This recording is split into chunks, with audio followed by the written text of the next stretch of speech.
Hola a todos, ¿qué tal? Bienvenidos un día más al canal y bienvenidos a un nuevo caso. Hoy traigo el asesinato de Enid Whittlesey. En 1981, la policía acude a un domicilio en Los Ángeles por un crimen.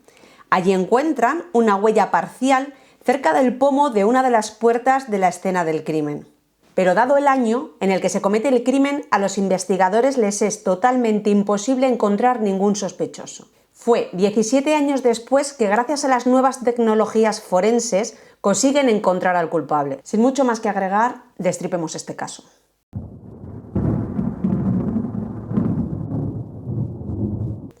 ¿Quién es Enid Whittlesey?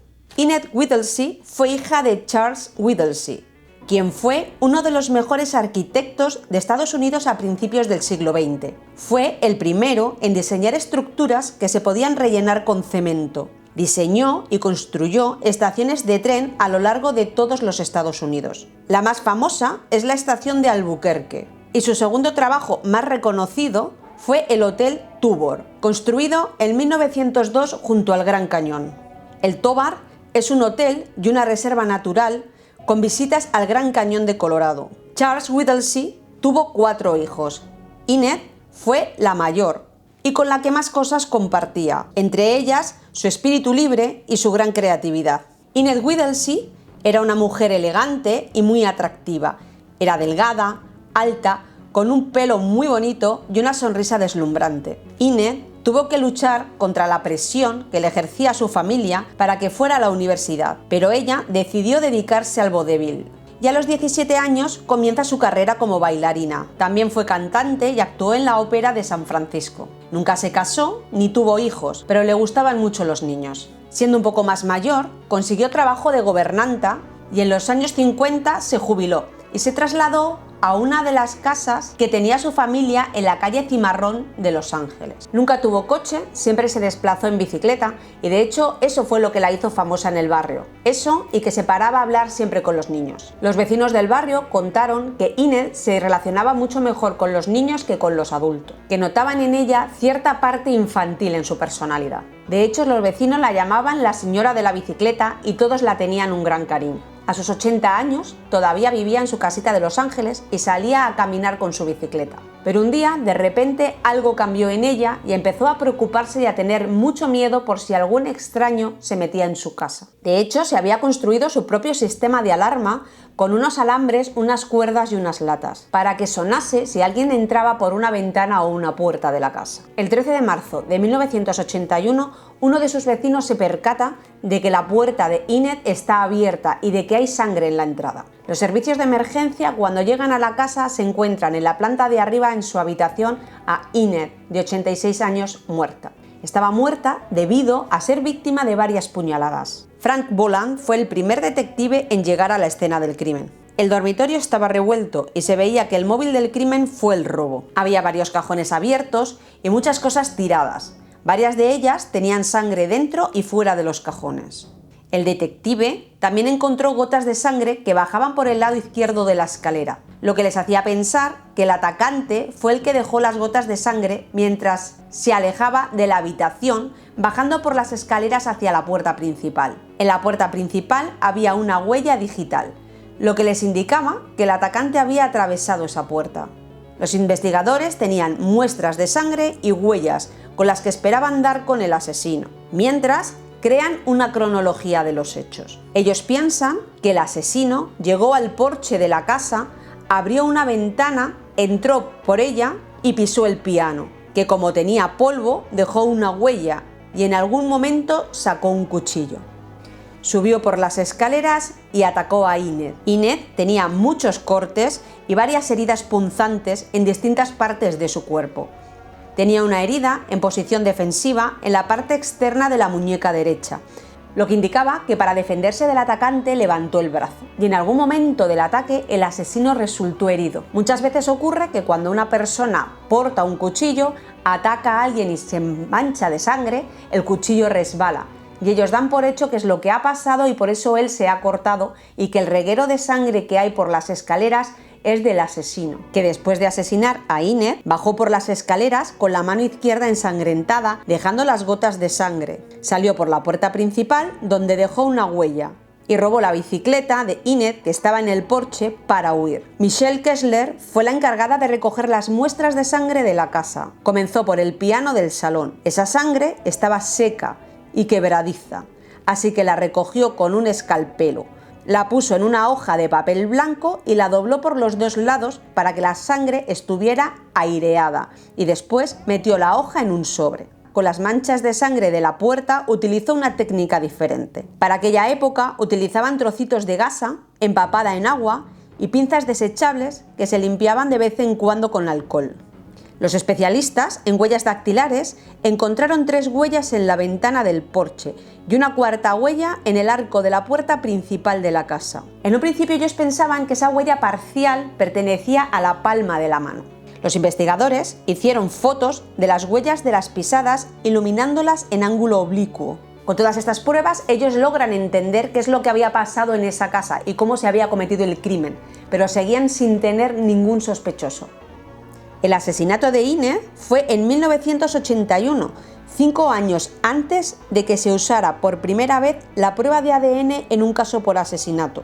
La policía tampoco consiguió encontrar ningún testigo del crimen, ningún vecino había visto ni había escuchado nada, así que decidieron intentar encontrar pistas por otras zonas. Hablaron con otros detectives y compararon notas y huellas, pero no llegaron a encontrar nada. Compararon las huellas encontradas en la casa de Enid con huellas de delincuentes detenidos por delitos parecidos y no encontraron nada. Lo único que consiguieron los detectives averiguar sobre el asesino es que tenía el tipo de sangre del grupo B y que era zurdo. Llegaron a pasar 16 años hasta que consiguen su primera pista fiable gracias a las nuevas tecnologías. Se empieza a utilizar los ordenadores para comparar huellas digitales.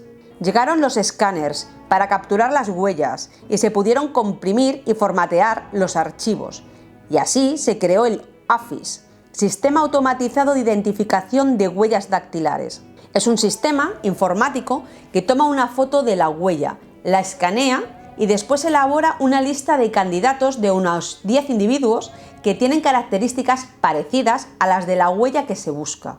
Es así como el detective que comenzó la investigación en 1981 pidió una nueva comprobación de las huellas. Envió las 4 huellas encontradas en la casa de Enid al laboratorio forense. El AFIS no encontró ninguna coincidencia para las 3 huellas de la ventana, pero sí con la huella parcial de lo que ellos creían que era la palma de la mano. El AFIS confirmó que se trataba de la huella parcial de un dedo y no de la palma de la mano como habían creído durante 16 años. El ordenador identificó a 10 individuos cuyas huellas tenían que analizar más detenidamente. Buscaron las fichas de esos 10 individuos para comparar las huellas y lo hicieron usando una lente de aumento especial y llegaron a identificar a una persona, Carl Stuart. Inmediatamente comienzan a investigar el pasado de Carl Stuart y descubrieron que vivía a 1 kilómetro de la víctima, que tenía un largo historial delictivo y había sido detenido varias veces por robos y delitos similares. En ese momento se encontraba en una cárcel de Los Ángeles por haber sido acusado de un delito de malos tratos.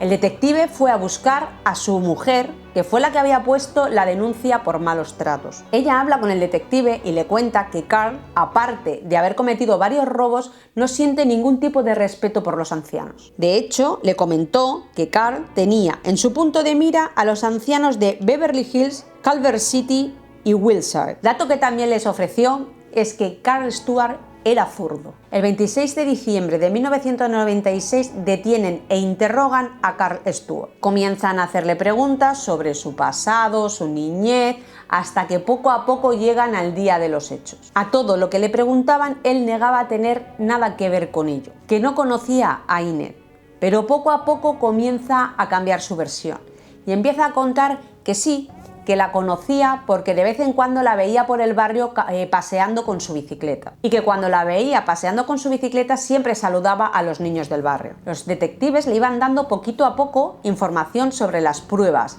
y Carl iba acomodando su versión acorde a lo que los detectives le iban contando. Cuando los detectives le cuentan que tienen su huella dactilar en la puerta principal de la casa de Enid, él cambia de nuevo su versión y dice que sí, que una vez estuvo en su casa, pero que no tiene nada que ver con su muerte. El fiscal del distrito, a pesar de que sabía que iba a ser un caso complicado, ya que había sido hacía 16 años y que no había testigos, decide llevar el caso a juicio, pero necesita más pruebas aparte de la huella. Con la huella no es suficiente. El resto de las pruebas del crimen se habían mantenido guardadas en el almacén de la policía durante los 16 años. Todas estaban allí excepto una, la muestra de sangre de Enid que había tomado el médico forense. Esa prueba tan importante había desaparecido. Llevan a Carl Stuart a la enfermería de la cárcel del condado para extraerle unas muestras de sangre y realizar unos análisis. Querían cerciorarse de que la sangre de Carl Stuart era la que se había encontrado en la casa, más concretamente en las escaleras. Para eso necesitan la muestra de sangre de Carl Stuart y otra de Enid Whittlesey. Pero recordemos que la prueba de sangre de Enid ya no estaba entre las pruebas recopiladas. Así que aprovechan el pijama que llevaba esa noche Enid y sacan de él una nueva muestra de sangre, que les sirve como referencia. Sumergieron las muestras de sangre del pijama en agua destilada. Después de varias pruebas en el laboratorio consiguen limpiar el ADN y concentrarlo en un volumen más reducido de agua. Y encuentran una muestra que coincide con el ADN de Enid. Y el resto de las muestras, 8 en concreto, coinciden con el ADN de Carl Stuart. Así que el 17 de mayo de 1999, el fiscal del distrito presentó las pruebas del asesinato de Enid ante un jurado. Según el fiscal, aquel día Carl Stuart había visto a Enid paseando por el vecindario en su bici. Más tarde, Carl entró en la casa de Enid atravesando una ventana y dejando una huella de su pie en el piano.